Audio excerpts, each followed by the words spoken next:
and welcome to AV Cyber Active Security channel. My name is Avinash, and I've been a cybersecurity professional for more than 10 years now. We are currently in session number 2 of CISSP Q&A, and that'll help you pass your CISSP exam. So let's get started.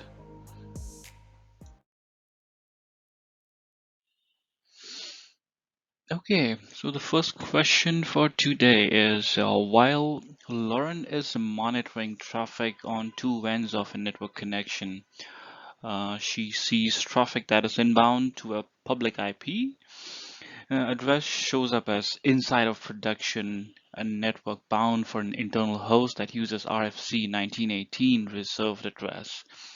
What technology should she expect is in use at the network border? The question is kind of a bit confusing, but you will have to pick up the keywords from here and then try to look for the answer. Okay, let's read through the question one more time. So Lauren is monitoring traffic at two ends of a network connection. She sees traffic that is inbound to a public IP address, okay, that shows up as inside of connection. So something outside is showing up as inside, which is bound for an inside connection, RFC 1918. So you would have to know a bit of a background about 1918. So basically, RFC 1918 is the IP address, the bank or the reserved IP addresses only for private IP addresses. That's 10.172. And 192.168. Okay. Now let's go through the options. We've got NAT, that is network address translation. That kind of matches the requirement here. But still, let's go through the other options and see why they are or they aren't the options. B, VLANs, virtual LANs. Virtual LANs, would it even fit in this question? This talks about network that's coming from outside for inside and looks an inside network, which is meant for an internal, hosts. So VLANs only virtually separate the networks, and that's it. That's what it does. It's already inside the network. It's dividing your internal network into subcategories, and that's it. SNATs, where personally I haven't even heard about SNAT, so I'll just cross C. D, BGP, Border Gateway Protocol. So I don't think this would be an option at all. So we're left with option A and B. According to me, I think if it's the best network address translation. What do you guys think? You can go ahead and comment down there. But let's go ahead and look at the answer and the explanation as well. We got our answer in the next one. And it says network address translation relates to an internal address to an external address. And that kind of what the question was asking for. VLANs logically divide the network. That is correct. And BGP is a routing protocol and it doesn't do anything else other than that, right? Network address translation is the only one that translates an external IP address, which is the public IP address, and converts it into an internal IP address. An internal IP address, a public IP address, wouldn't be accepted if you're in a NATed environment, right? And of course, the SNAT, it was a made-up term. So, right, let's go ahead and go to second question, question number 2. Okay, the next question. So we got a diagram over here. Looks pretty straightforward, but let's see what the question is asking. Lawrence organization has used a popular messaging service for a number of years. Recently, concerns have been raised about the use of messaging. Using the following diagram, answer the question about messaging. Okay. Slack, well, it is a messaging software. I know that for sure. HTTP, that's a protocol. SMTP, that too is a protocol for messages. for sending messages, particularly port 25. HTTPS, so I know HTTPS is port 443. What's the question asking? Popular messaging service for a number of years. Recently, there have been concerns. Okay, so why would there be a concern for a messaging protocol? There would be a concern for a messaging protocol only when you're using an insecure, you sending messages over plain text. That's a matter of concern.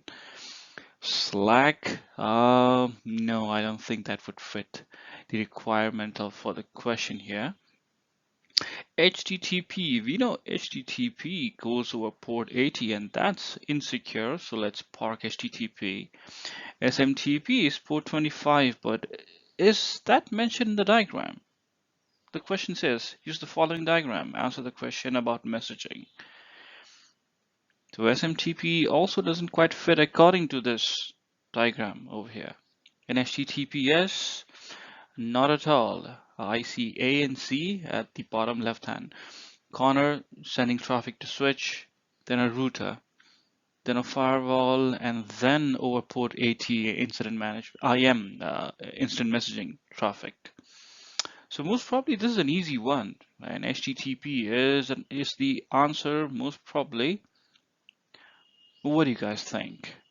You can go ahead and comment down there. And we'll move ahead and let's look at the answer.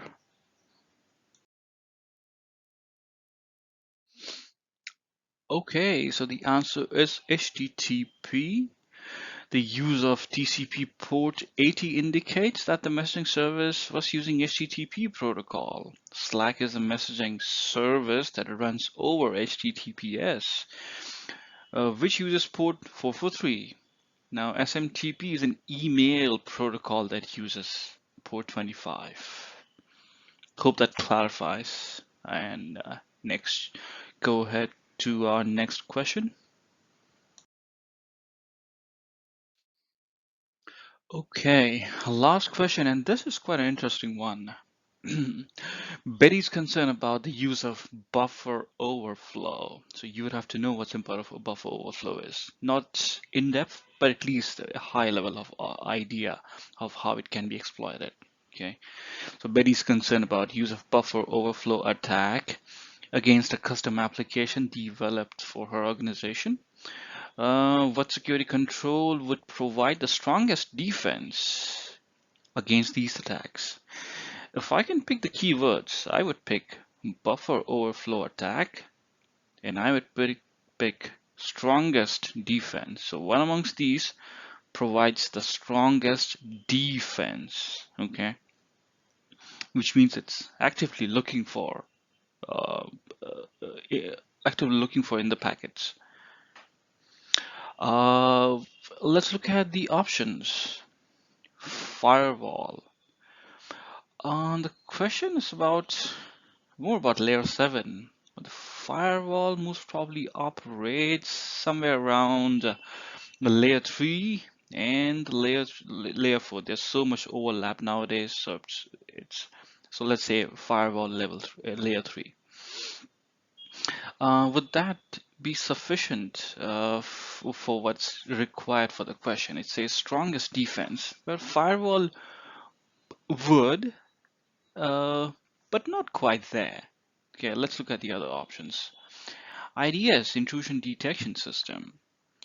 What does the intrusion detection system do? It's just a detection and alarming, technology or virtual box or an actual appliance. Would it be provide the strongest defense? We're talking about defense here. Firewall will still qualify for some reason because it's actively looking and scanning for packets, but not that deep.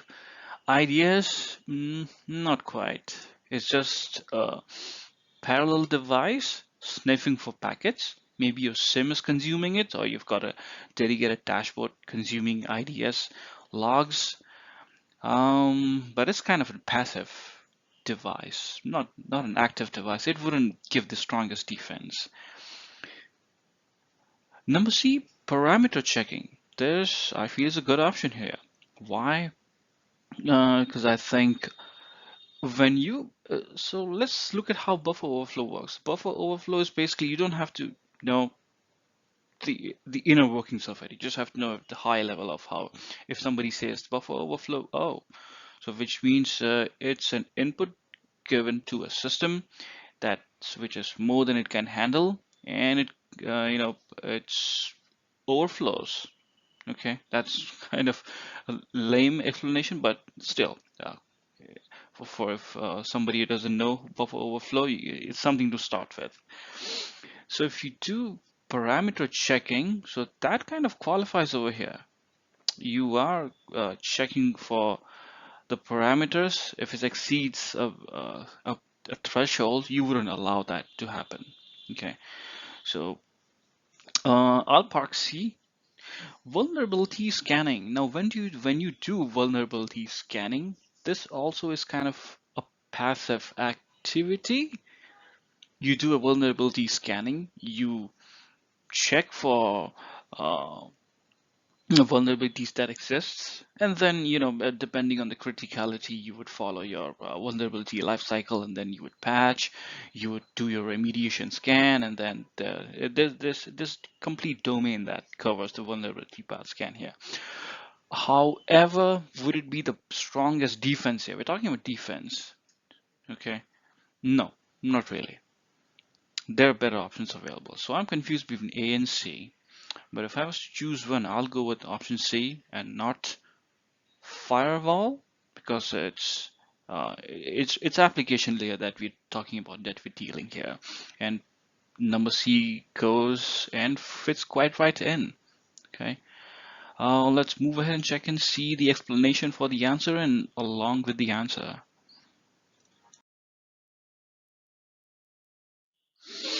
Okay, our answer is parameter checking. Let's look at the explanation as well.